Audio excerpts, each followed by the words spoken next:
Hey girlies, so today I'm going to show you how I clean my makeup brushes.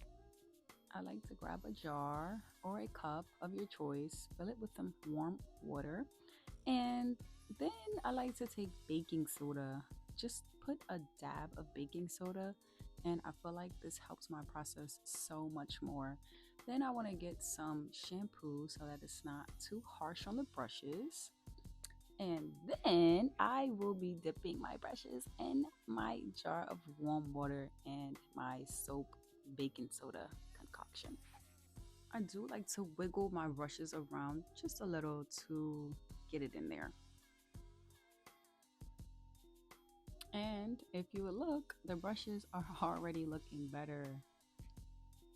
I do like to let this sit for about 5 to 10 minutes, and then you want to empty out the dirty water. Put some more warm water in there. Let it soak in, get all the soap out, the baking soda out in the warm water only. And after that, let it dry and it's all done.